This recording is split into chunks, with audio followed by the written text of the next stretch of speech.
Bienvenue, nous sommes le samedi 11 avril, voici le 12 minutes de TV5 Monde. Le déconfinement, ce ne sera pas avant le 3 mai pour l'Italie. Le premier pays européen touché par la pandémie repart pour 3 semaines de plus, annonce du Premier ministre Giuseppe Conte. Quand et comment le mettre en place ce déconfinement? Cette question, beaucoup de dirigeants se la posent. Donald Trump reconnaît que ce sera de loin la plus grande décision de sa vie.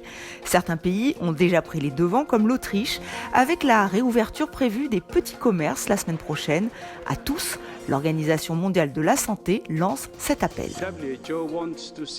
L'OMS souhaite que les restrictions soient levées comme tout un chacun. Mais en même temps, lever trop vite les restrictions peut mener à une résurgence mortelle. La phase descendante peut être aussi dangereuse que la phase ascendante si elle n'est pas gérée correctement.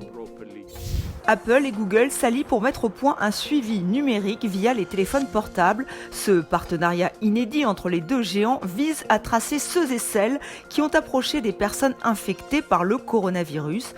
Ce traçage numérique a déjà été mis en place dans des pays comme la Chine pour permettre le déconfinement, mais il pose question sur l'usage des données personnelles. Les deux entreprises se sont engagées à ne pas les utiliser. C'est un échec. Les ministres de l'énergie du G20 n'ont pas réussi à se mettre d'accord sur une baisse de la production pétrolière. L'OPEP avait pourtant évoqué vendredi une entente préalable sur une diminution historique de l'offre mondiale, moins de 10 millions de barils de brut par jour en mai et en juin. Avec la pandémie de coronavirus, la demande de pétrole s'est effondrée. Depuis le début de l'année, le prix du baril a été divisé par 2. Il est à 23 $ aujourd'hui. La barre des 3000 morts a été dépassée hier, un cap symbolique, 3346 exactement, c'est le chiffre officiel communiqué ce midi par les autorités belges, avec une légère augmentation des hospitalisations et puis une petite diminution du nombre d'occupations de lits aux soins intensifs. Mais la principale inquiétude des autorités, ce sont les maisons de retraite. Dans les chiffres annoncés hier, 40% des morts l'ont été dans ces établissements et la situation, elle empire ici. En cause un important taux d'absentéisme, des soins qui ne sont plus prodigués aux résidents. Certains chutent et ne sont pas relevés rapidement. D'autres pensionnaires souffrent également de déshydratation. Résultat, c'est l'armée belge qui a dû intervenir dans plusieurs établissements, dont une 3e maison de repos aujourd'hui. Depuis ce matin, ce sont 9 militaires qui sont en renfort pour suppléer le personnel absent et ce n'est peut-être bien qu'un début ici. Alors, combien de temps ce confinement peut-il durer chez nous? Officiellement, le pays est en quarantaine jusque le 19 avril prochain, mais mercredi, le Conseil national de sécurité va se réunir et la première ministre belge Sophie Wimes pourrait bien annoncer un prolongement de ce confinement au moins jusque le début du mois de mai. Il y a encore quelques semaines, Shibuya c'était ça. Le carrefour le plus fréquenté au monde. Cet emblème de Tokyo est aujourd'hui déserté. L'état d'urgence vient d'être déclaré au Japon. Les autorités recommandent de rester chez soi. Je vais me faire choper par les flics.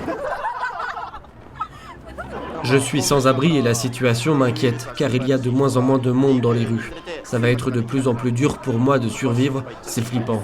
Symbole de l'insouciance, ces dernières semaines, on s'amusait à Shibuya comme si de rien n'était. Aujourd'hui, seuls quelques irréductibles défient les autorités, surtout des jeunes. Mais ils ne risquent pas d'amende. Au Japon, le confinement reste volontaire. Bien sûr, j'ai un peu peur, mais personne dans mon entourage n'a été infecté, donc je ne me rends pas vraiment compte du danger. Tant qu'il y aura des bars et des boutiques ouvertes, je ne m'empêcherai pas de sortir. Si on regarde autour de nous, les gens ne prennent pas vraiment leur distance en marchant.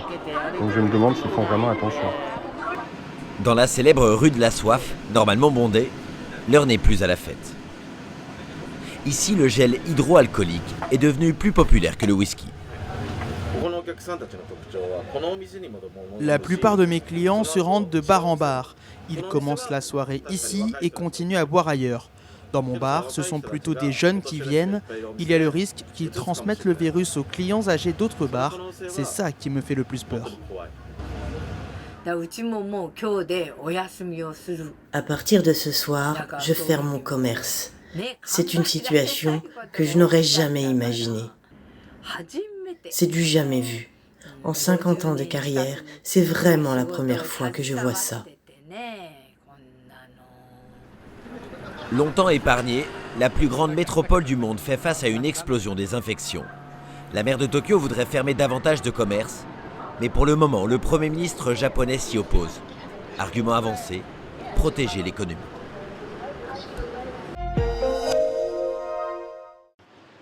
Jusqu'à présent, Singapour était vu comme un modèle dans la lutte contre le coronavirus.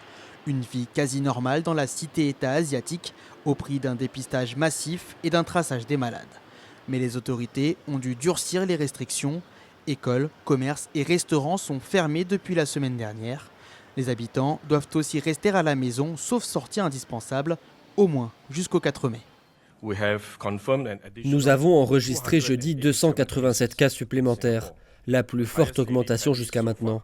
200 d'entre eux sont liés à des travailleurs étrangers résidant dans des dortoirs. Cela est aussi dû à nos efforts accrus de dépistage parmi cette catégorie de population. Ces dortoirs, devenus foyers de la contamination, les voici. Chambres étroites, toilettes insalubres, cette vidéo amateur montre le quotidien des travailleurs migrants. Certaines organisations humanitaires s'en alarment et craignent un désastre. 20 000 travailleurs immigrés ont été placés en quarantaine pour 2 semaines selon la presse locale, une mesure qui rassure certains résidents. Plus on décèle les cas tôt, plus on peut séparer en amont. Les personnes à haut risque ont été mises à l'écart, donc je suis très soulagé. S'il n'y a pas de séparation, ceux d'entre nous qui travaillent et vivent ici auront toujours le doute à l'esprit. Distribution de repas, acheminement de matériel médical et maintien des salaires. D'autres mesures ont été prises par les autorités. Le Premier ministre l'a martelé en personne lors d'une allocution télévisée. Une attention particulière sera accordée aux travailleurs étrangers. Main-d'œuvre essentielle pour l'économie de Singapour, en particulier dans le secteur du bâtiment. Les distributions de nourriture ont commencé par la banlieue populaire de Bwaise, à une dizaine de kilomètres du centre de Kampala. Et ce sont les militaires qui ont été réquisitionnés pour acheminer l'aide gouvernementale. Des sacs de farine de maïs, de haricots et de sel pour les plus pauvres. Pour eux, les mesures de confinement se font durement ressentir. Nous sommes très heureux de cette initiative du gouvernement de livrer de la nourriture. Mais quand la nourriture sera terminée, que ferons-nous ? Je suis chez moi, sans travail, avec 4 enfants non scolarisés. Ils ont besoin de nourriture et il n'y a pas d'argent. Nous sommes dans une très mauvaise situation. En Ouganda, les restrictions de circulation ont été encore renforcées la semaine dernière par le président Yoweri Museveni, interdisant le trafic des véhicules et instaurant un couvre-feu. Les centres commerciaux et les boutiques non alimentaires ont dû également fermer. Une bonne partie de la population s'est vue ainsi privée de ses moyens de subsistance. Des dirigeants de l'opposition avaient alors commencé à distribuer de la nourriture à petite échelle, ce qui a mis en fureur l'autoritaire chef de l'État et explique certainement cet effort du gouvernement. 52 cas de Covid-19 ont été confirmés en Ouganda et le pays n'a pour l'instant enregistré aucun décès.